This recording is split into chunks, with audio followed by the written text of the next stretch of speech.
नमस्कार दोस्तों, आप सभी का विद्यावान चैनल पे स्वागत है। आज हम बात करने जा रहे हैं भारतीय नागरिक सुरक्षा संहिता 2023 के कॉन्स्टिट्यूशनल इसेंस की, जो कि हमारा पुराना सीआरपीसी है और जिसे हम बीएनएसएस भी कहते हैं। जैसा कि हम सभी जानते हैं कि हमारा कॉन्स्टिट्यूशन जो है वो एक ग्रैंड नॉर्म है। यह मदर ऑफ ऑल लॉ है। इंडिया में जो भी लॉ एप्लीकेबल हैं वो सारे लॉज कॉन्स्टिट्यूशनल प्रिंसिपल्स को फॉलो करते हैं। सारे लॉज कॉन्स्टिट्यूशन के अकॉर्डिंग ही एक्ट करते हैं। ये प्रिंसिपल्स सभी लॉ में मिलते हैं और सभी लॉ पर एप्लीकेबल होते हैं और स्पेशली यह सीआरपीसी में भी हैं। अब कुछ लैंडमार्क केस लॉ देखते हैं जो कॉन्स्टिट्यूशनल इसेंस को डिफाइन करते हैं। जैसे कि हमारे पास R C Cooper versus Union of India 1970 का केस है, Madhavrao Scindia versus Union of India 1971 का केस है, केशवानंदा भारती का केस है जिसमें बेसिक स्ट्रक्चर डॉक्ट्रिन को दिया गया, Maneka Gandhi versus Union of India 1971 का केस है। मेनका गांधी केस में एक बहुत इम्पॉर्टेंट प्रिंसिपल दिया गया कि अगर किसी व्यक्ति की लाइफ या पर्सनल लिबर्टी डिप्राइव्ड की जाती है तो वो प्रोसीजर हमेशा रीजनेबल, फेयर, जस्ट और नॉन आर्बिट्ररी होनी चाहिए। इस केस में हमें प्रोसीजरल ड्यू प्रोसेस और सब्सटेंटिव ड्यू प्रोसेस का कॉन्सेप्ट भी देखने को मिलता है। इसका मतलब ये है कि सिर्फ प्रोसीजर नहीं बल्कि जिस लॉ के थ्रू डिप्राइवेशन हो रहा है वो भी फेयर, जस्ट और रीजनेबल होना चाहिए, जैसे आईपीसी और सीआरपीसी दोनों। सीआरपीसी का मेन पर्पस है सोसाइटी के इंटरेस्ट को सर्व करना, क्राइम को प्रोसिक्यूट करना, एक्यूज्ड को कन्विक्ट करना और पनिश करना, क्योंकि क्राइम सिर्फ इंडिविजुअल के अगेंस्ट नहीं बल्कि सोसाइटी के अगेंस्ट होता है। लेकिन इसका मतलब हमें यह नहीं समझना चाहिए कि एक्यूज्ड के राइट को बिना किसी रीजन के कर्टेल किया जाए।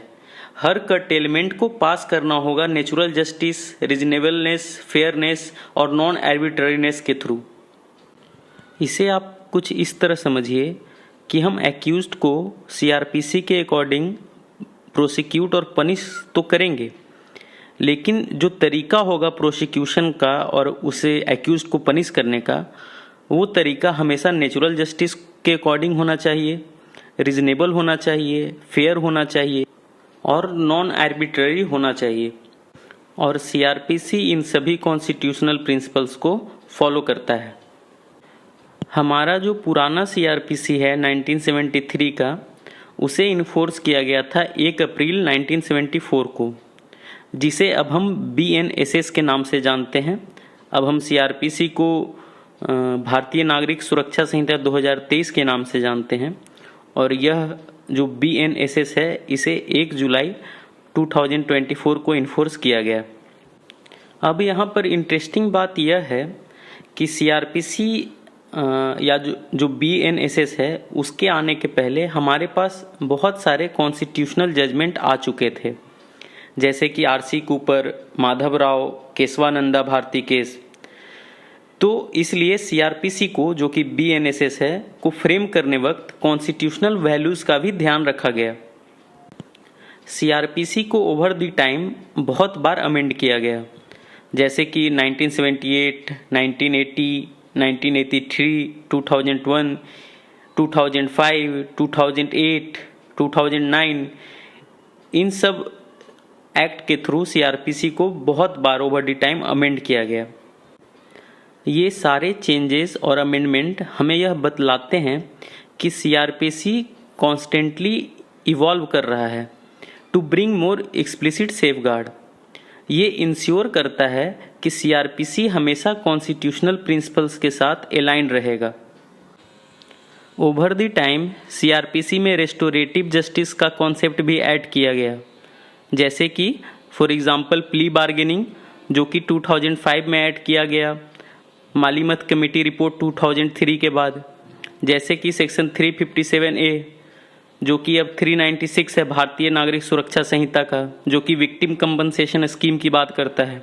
इसे 2009 में ऐड किया गया, जैसे कि सेक्शन 41A, जो कि अब सेक्शन 35 है भारतीय नागरिक सुरक्षा संहिता का, जिसमें यह कहा गया है कि पुलिस रीज़न रिकॉर्ड करेगी किसी व्यक्ति को अरेस्ट करने से पहले जो कि किसी ऐसे ऑफेंस से पनिशेबल है जो कि 7 साल से कम पनिशमेंट दिया गया है। इसे भी 2009 के अमेंडमेंट के बाद ऐड किया गया। तो ओवरऑल सीआरपीसी एक ऐसा लॉ है जो हमेशा जस्टिस, फेयरनेस, रीजनेबलनेस और नॉन आर्बिट्ररीनेस जैसे कॉन्स्टिट्यूशनल वैल्यूज़ के साथ इवॉल्व कर रहा है। और अगर किसी प्रोविज़न में ये एक्सप्रेसली नहीं भी लिखा हुआ है तो भी हमें इंटरप्रिटेशन के थ्रू इन प्रिंसिपल्स को वहाँ इम्प्लाइड मानना होगा। आई होप आपको सीआरपीसी भारतीय नागरिक सुरक्षा संहिता का कॉन्स्टिट्यूशनल इसेंस समझ में आया होगा। चलिए अब हम बात करते हैं सीआरपीसी के जुरिस्प्रूडेंशियल डायमेंशन की। जुरिस्प्रूडेंशियल डायमेंशन हमें यह बतलाता है कि why the law is, what is the purpose of this law और what is the essence of this law. CrPC का मेन पर्पस है एक स्ट्रक्चर्ड प्रोसीजर देना फॉर प्रोसिक्यूटिंग, कन्विक्टिंग और पनिशिंग द एक्यूज्ड। और इसी प्रोसेस में सीआरपीसी एक बैलेंस इस्टेब्लिश करता है। एक तरफ होता है इंडिविजुअल का इंटरेस्ट और दूसरी तरफ होता है सोसाइटल इंटरेस्ट। क्रिमिनल लॉ के अकॉर्डिंग क्राइम सिर्फ विक्टिम के अगेंस्ट नहीं होता बल्कि वो सोसाइटी के अगेंस्ट भी होता है।